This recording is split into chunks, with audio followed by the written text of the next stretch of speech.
muted. Good afternoon, everybody. This is the Planning and Zoning Commission of the City of Socorro, Texas. It's July 2nd, 2024, 5:31 p.m. We call this meeting to order. Good afternoon. Item number 2, establishment of quorum. Andrew Arroyos, Here. Enrique Cisneros, absent. David Estrada. Here. Julie Dominguez, Here. Osvaldo Reza, absent. Yolanda Rodriguez, Here.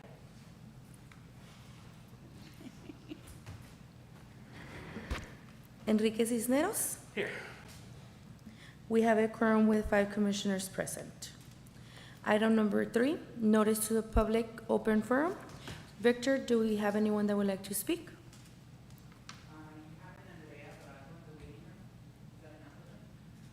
Representative? Mr. Dorado?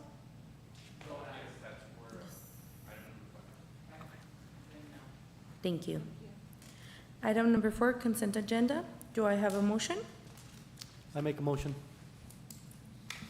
Do I have a second? Second. I have a motion made by Andrew Arroyos to approve and second by Julie Dominguez. All those in favor of the motion? Aye. Any nays? Any abstain? Abstain. Motion carried.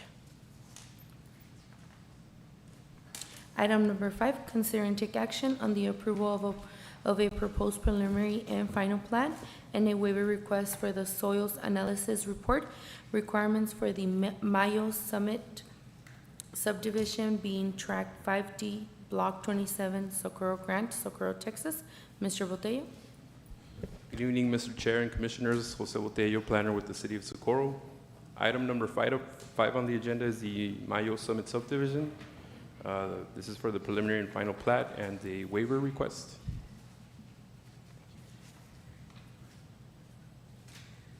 And so some general information on this subdivision. Property owners, Mr. Sebastián Mayo and Ana Lucia Sanchez. The representative listed on the application is Summit Real Estate Group, LLC. The size of the lot is 0.604 acres. It is currently zoned R2, which is medium-density residential. The current land use is residential/vacant, and the future land use map listed this property as rural residential. And so the summary of the request is for approval of a preliminary and final plat and waiver request for the soils analysis report requirements for Mayo Summit subdivision. And planning and zoning staff recommend approval of the preliminary and final plat and waiver request for the soils analysis report requirement for Mayo Summit subdivision. And so you'll see the property is situated along Socorro Road, at the corner of Socorro Road and Denny Rossi Drive. And followed by the zoning map showing the orange color denoting the R2 medium density residential zoning district for the property. Followed by a couple of pictures taken from the site from Denny Rossi Drive and Socorro Road. You can see from, you can kind of see it from the bottom picture. There's currently a structure, an apartment complex and a mobile home on the property. And you'll see it a little bit better here on the aerial photo. The apartment units are on the left side, the larger structure. And then this is the preliminary plat for the Mayo Summit subdivision, followed by the final plat showing the lot that's being created for this development. And so in summary, the request is for approval of a preliminary and final plat with a waiver request for the soils analysis report requirement for the Mayo Summit subdivision. And at this time, staff can answer any questions. We also have Mr. Fermin Dorado present via Zoom to answer any questions as well. Mr. Cisneros? I have some questions. So it looks like there's a wall or a fence there. Was it all one lot? Or are they connecting them, or is that not a fence? On the aerial photo that highlights the property in yellow? So the preliminary plat shows it as one property. Okay. Um, And I know that it came to us, I think, a year ago, because it was, if I remember correctly, it was single residential home, and they were filing a correction so that it was R2. That's not part of this, or is it? No, sir. I believe the rezoning from R1 to R2 occurred sometime in 2021. Okay. But, so that's completely different But, than what we're requesting now? Correct. Mhm. So I have a question. What is the difference between an R2 medium density to what they're looking at, a rural residential? So the rural residential was something that was listed on the 2014 future land use map with the comprehensive plan. And so that's the most current document that we're currently, so the comprehensive plan is currently being updated. And so we still have to refer to the 2014 comprehensive plan future land use map until we adopt the new comprehensive plan. And that's one of the, And so that's something that we're going to correct in moving forward. And you will notice when we have rezoning cases, we have in the language that we are rezoning the property and amending the future land use map. We actually do have to amend the land use map, but because that was back in 2014, maybe files were lost, we weren't actively amending these maps, and that is something that we can address in the documents. So when they rezoned to R2, they did change the land use map to R2. Okay. So that is a bit of an oversight on our part in not addressing that in the staff report. But when we rezone, we're making changes not just to the zoning, we're also making changes to the land use maps.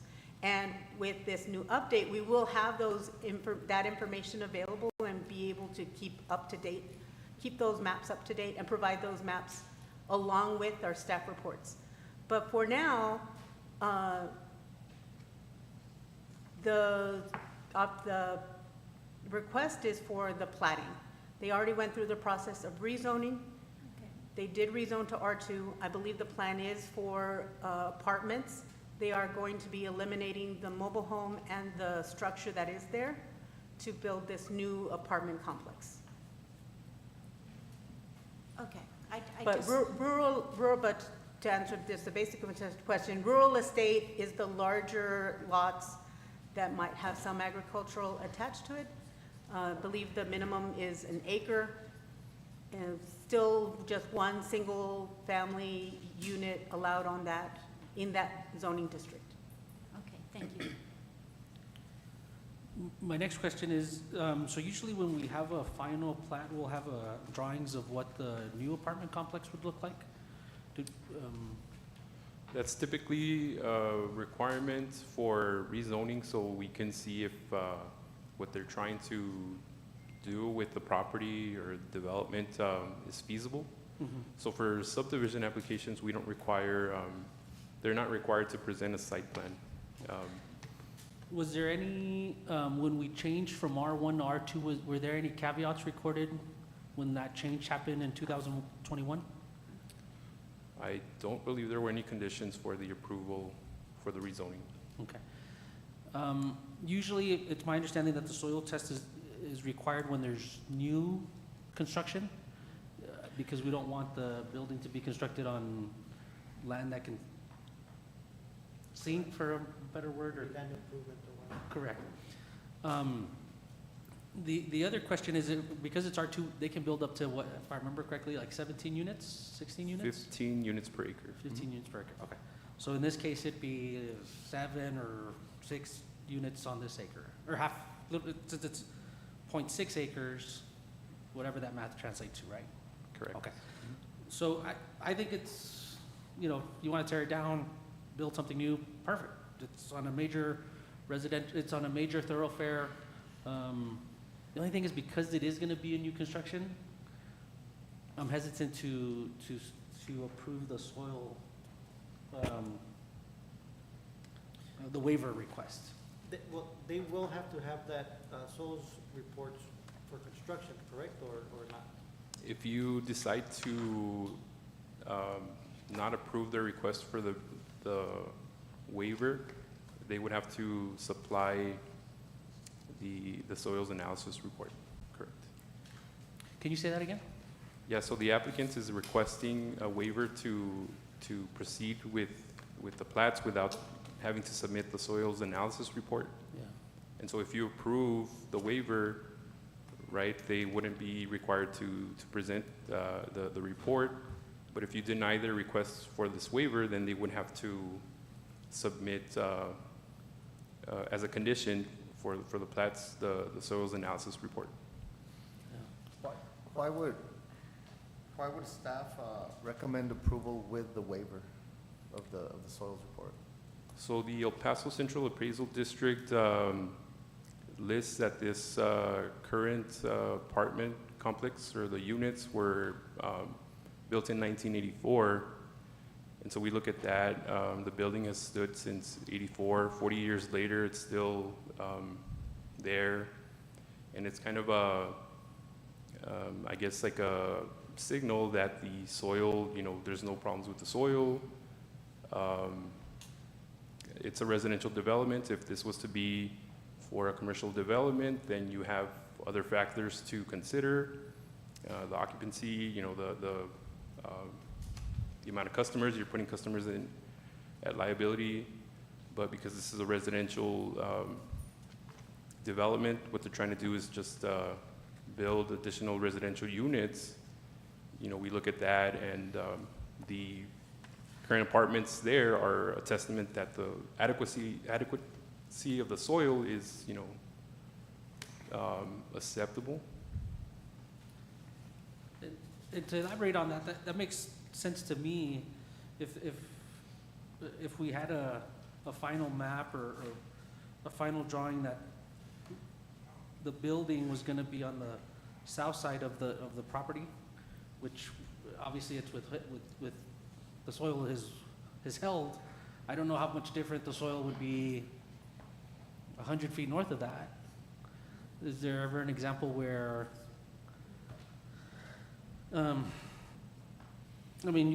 you said, you have 40 or 50 years worth of history on one side of the property, and by the looks, my interpretation of this has only been a manufactured home, single wide on the north side of it.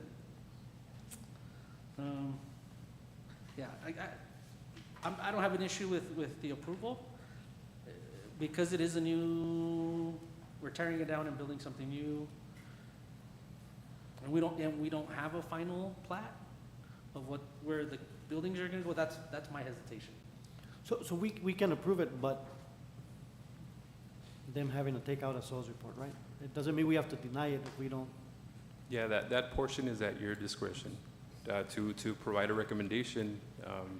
And then council is the body that makes the final, determination. So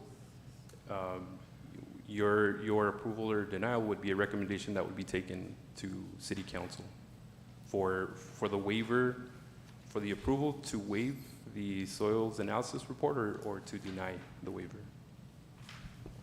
Correct. Regardless of what the decision is, it'll still go to city council, so. Can we measure, or can we see what how far that distance is between the north part of the lot and where that building ends?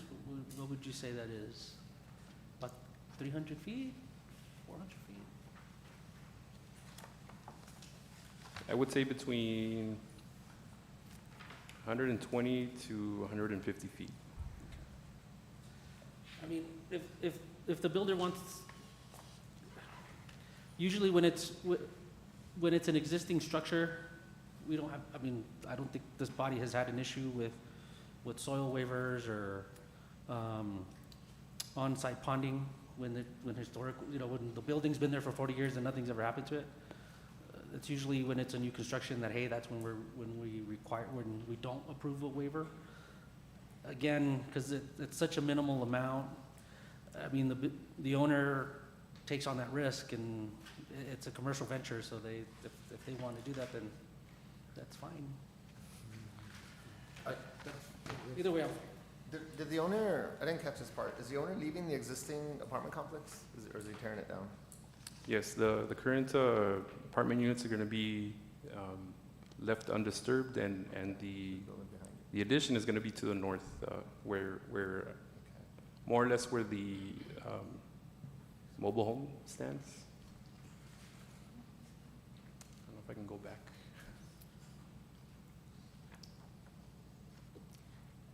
Well, personally, I don't have a problem with approving to waive and build on the north side of that property, since we were only looking at about 300 feet over for him to start building.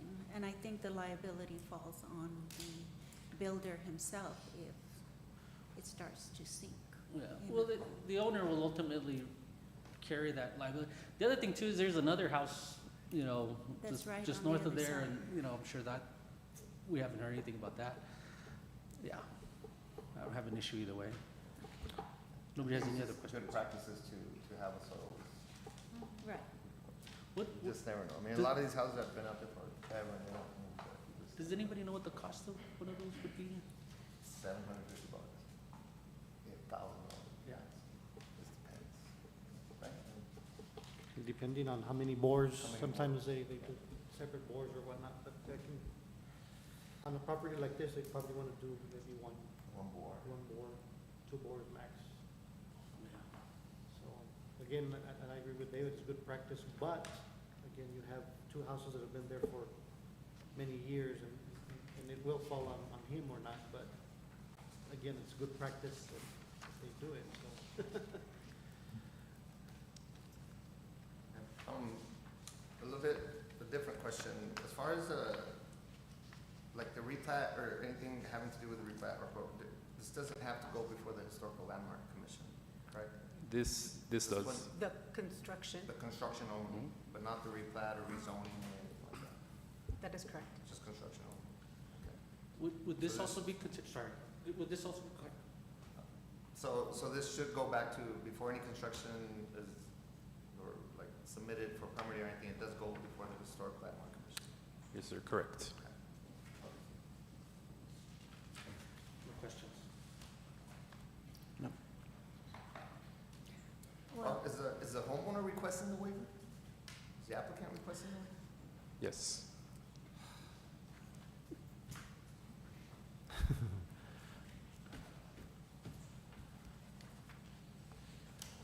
Make a motion to approve, but I think they need to do the soils test. So I would make a motion to approve, but not with the waiver. I'll second that motion.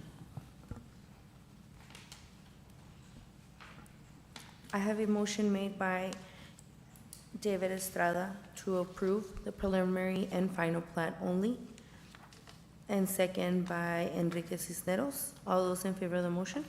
Aye. Aye. aye. Any nays? Any abstain? Motion carried. Item number 6, consider and take action on the approval of proposed final plat and variance request for a 50 feet, 0 inches maximum allowable building height and reduced parking space requirements of 1 space per 400 square feet of net leasable office space and 1 space per 5,000 square feet of net leasable warehouse area for Eastwind Hills Unit 1 subdivision, being track 11-B and 11-B-4, Robert E. Nick Survey Number 302, Socorro, Texas. Mr. Botello? Good evening, Mr. Chair and Commissioners. Item number 6 on the agenda is the Eastwind Hills Unit 1 subdivision final plat and variance request. So some general information on this final plat. The property owner is Clint Land Holding Company LLC. The representative is Mr. Jorge Escarate from the CEA Group, who is also present at today's meeting. The lot size is 66.44 acres.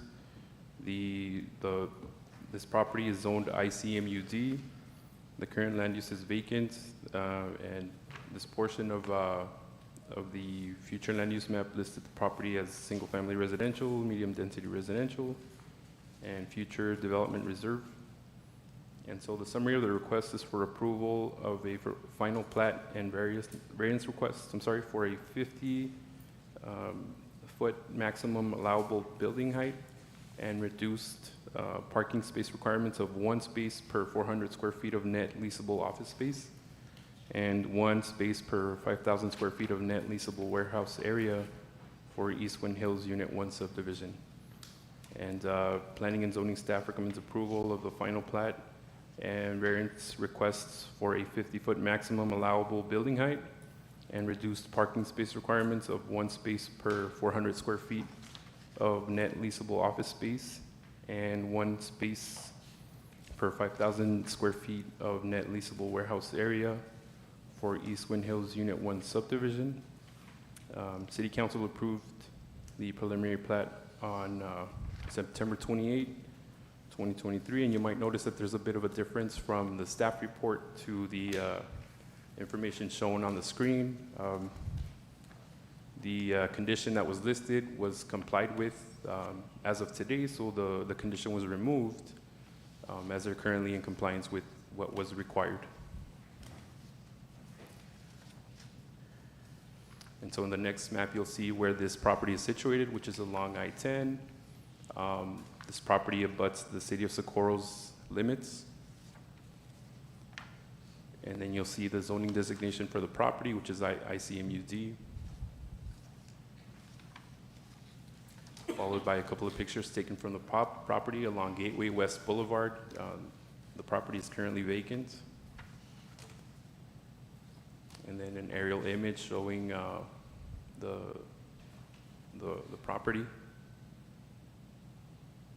And then this is page 8 of 155 taken from the traffic impact analysis that was submitted as part of the requirements for the rezoning portion. And this is the study site area looking at different points of interest for the traffic impact analysis. And so this is page 17, showing the 2023 existing AM peak hour traffic counts. And these are looking at the counts at the intersection of Gateway West Boulevard and Darrington Road, as well as a couple of other intersections that are pertaining to this development. And then this is the 2025 AM peak hour projected build-out, showing the number of vehicles that are estimated to be circulating into the property. And then followed by the development schedule showing the projected building schedule for this property. And then you'll see the final plat. This is the northern portion, and this portion shows East Wind Avenue. East Wind Avenue is currently in construction to the south of I-10. And then this is the southern portion of the property of the final plat. And so in summary, the request is for approval of a final plat and variance request for a 50-foot maximum allowable building height and a reduced parking space requirement of 1 space per 400 square feet of net leasable office space and 1 space per 5,000 square feet of net leasable warehouse area for East Wind Hills Unit 1 subdivision. And at this time, staff can answer any questions, as well as Mr. Jorge Azcarate. Quick question, so it would, does it still have to go to the ESD to get approved before? No, That's what- Mr. Jorge Azcarate provided proof that the subdivision improvement plans were approved. And so this was just today, so the staff reports are typically submitted 72 hours prior to this meeting. So since we received that notification of approval from El Paso County ESD number 2 for the subdivision improvement plans, then they were in compliance with what the conditions were set when the staff report was submitted. What does that mean? So the conditions were that we needed the approval from El Paso County ESD for the fire review to make sure that they were in compliance with the fire regulations established by them. And so Mr. Jorge Azcárate provided evidence that these plans were reviewed and approved prior to this meeting. So at that point, then they complied, right? So the report shown is, you know, it was edited to remove that condition as it was met prior to this meeting occurring. But the variances, we still have to vote on the variances? The variances, yes, the variances are still being requested. Okay. Sorry. And this is in the ETJ or it's within the city limits? This is just within our city limits, yes, sir. And then, do we have, do we know how much net leasable warehouse space is planned? What the final number is? That's a good question.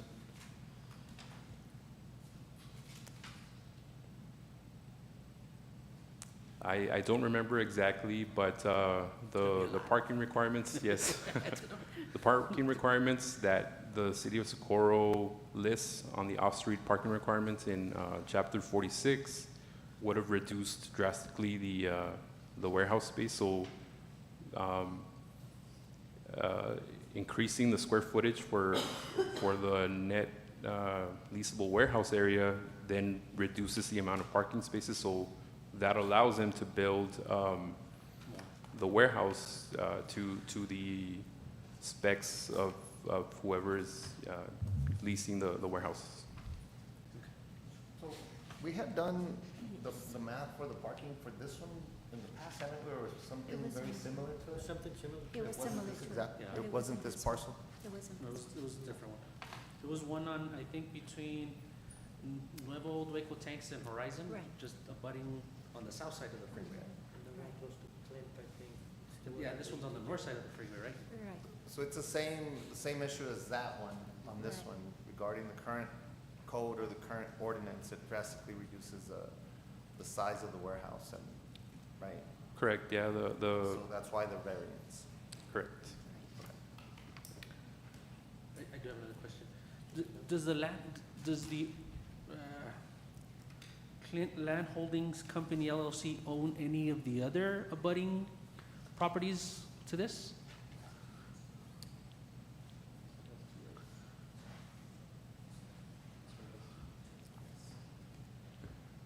Good afternoon, Commissioner. Jorge Azcárate with CA Group for the record.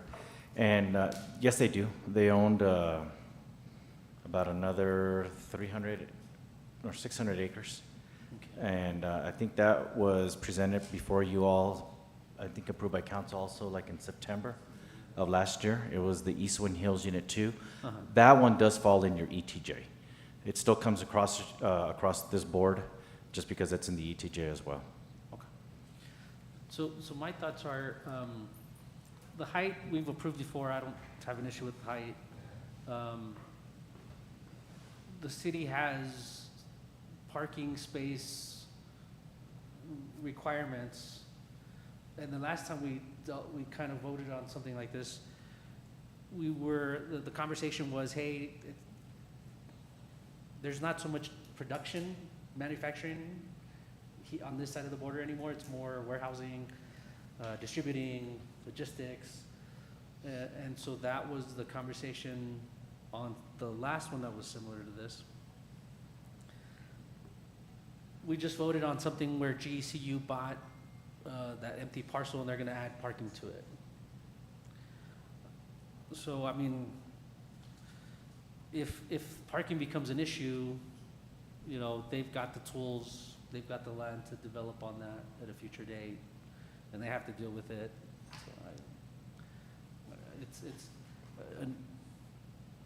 it's way above my area of expertise, so I don't have an issue with the parking at all. I mean, I don't have an issue with the height at all. I don't know enough about the parking to say, hey, it should be 2 spaces for every 400 square feet, right? But I think they have enough room where if they need to build parking later, they've got the tools to do it. So, nobody has any other questions? No, I agree. I think that if the builder is going to build the building and whoever leases the building is the one that is going to have to deal with either you have enough parking or you don't have enough parking. And like you said, we did approve another variance and we did approve the height of that building as well. And Ms. Quimito, remind me if I'm remembering it correctly, there's another rural city ordinance where business owners have to make sure that they provide enough parking for their businesses. I don't know if that's just only when it's open to the public. Am I remembering that, something to that effect? Generally, yes, you should accommodate the parking that you are, volume of parking for the businesses that you're operating. I don't know the exact language in the ordinance. Yeah. Maybe we can look at that next time, right, at the next, Yeah, and with our ordinance rewrite, Yeah. this is something we will be addressing since it's coming up a lot. Our ordinance is not up to date on this issue or this, this use. and then this way we can give, what do they call the inspectors or the, Code enforcement? code enforcement, you know, the tools that they need if there's an issue later that the owner has to address it. But I'm ready to make a motion if nobody has any other questions. Make a motion to approve with staff recommendations, with the 2 variances, one for the height and one for the parking. I second.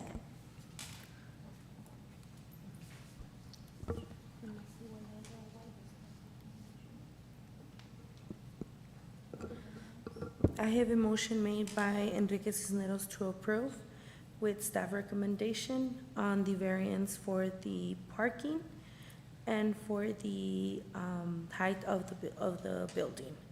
And second by Yolanda Rodriguez. All those in favor of the motion? Aye. Aye. Any nays?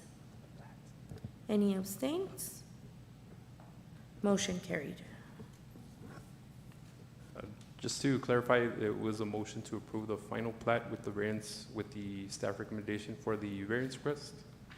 With both variances, yes, sir. No, thank you. The height variance and the parking variance. Item number 7, Planning and Zoning Commissioners Report. I don't have anything. Anybody else? I have something to report. So today, the Business Mentor Group is hosting the Socorro Business, I'm trying to find the email. It's just a networking event. It's very casual. Today is, last time it was at Dusty Tap, now it's going to be at 3 Missions Brewery. So it starts at 6, ends about 8, and it's just, you network with other business owners. It's a really fun event, and see you there. Me, I just wanted to apologize for the last meeting. It seems I was reading the minutes and it showed that I left at a earlier time than was intended to, and I just confused, but I do apologize. And I know it was very important to Lorraine. No worries, I understand. There was a bit of confusion. This was not our regular operating procedures, having both city council and planning and zoning meeting together. But thank you so much for attending.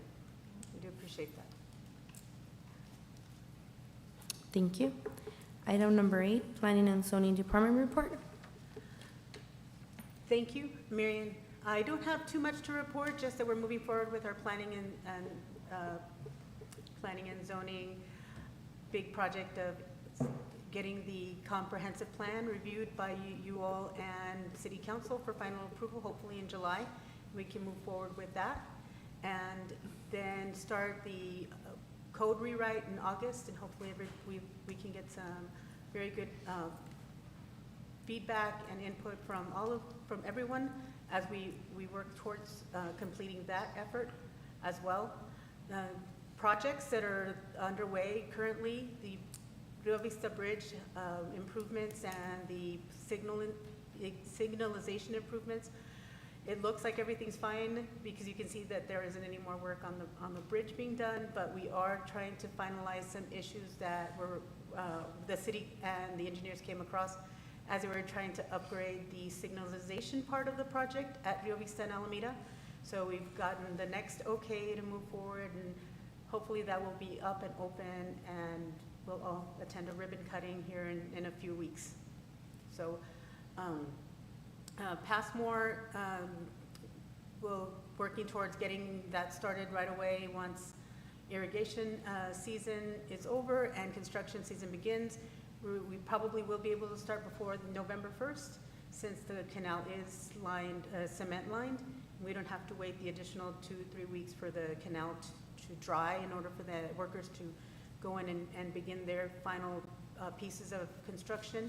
So we're going to try to coordinate with Lower Valley Water and the Improvement District to be ready once we get the final okay to move forward with that. I don't have any other updates. Bovee, the other part of the Rio Vista Bovee Bridge construction, as you recall, we put Bovee on pause so that we could focus on Rio Vista, which is probably a great idea, seeing as all of the things we learned about the process as we did the reconstruction of Rio Vista, the Rio Vista Bridge. So again, Bovee working towards getting started right away and eliminating any of the hiccups we might have experienced with Rio Vista. With that, I can answer any questions. I know at the last meeting, Lorraine, we talked about trying to get a copy of the final comprehensive plan report from the consultants. Would we be able to pick one of those up? Yes, if you would like a final, once we're all done, Well, or a draft final? A draft of what you Okay. have now? Yeah. Okay. All right, great. Do you have a date forecasted for the Rio Vista? No, no. Right now, we still have a big question that's yet to be confirmed, and just the location of the new signal, whether it is, there aren't any obstructions at the new location. So if that's a go-ahead, and there's also coordination, which is probably something that a lot of people don't consider in just coordinating all of the different pieces. So in this next phase, it's coordinating with not just our contractor who is leading, but the electric, so the contractor is doing the electrical and the striping and getting on their schedules. So I don't want to give a date and be wrong with, I as just those, wondered as if that it all was- hasn't been finalized. I just wanted to know whether more or less if it was gonna be done before school starts again. Hope so. August, does school start in August or September? If it in August? August. August, yeah, and days are flying by. So we're all going to be very hopeful that sooner rather than later. Thank you. Thank you. Thank you. Item number 9, consider and take action on the adjournment of this meeting. Do I have a motion? Make a motion to adjourn, or, go ahead. Second. I'll second. I have a motion made by Julie Dominguez to adjourn and second by Andrew Arroyos. All those in favor of the motion? Aye. Any nays? Any abstain? Motion carried. Meeting adjourned at 6:09 PM. Thank you.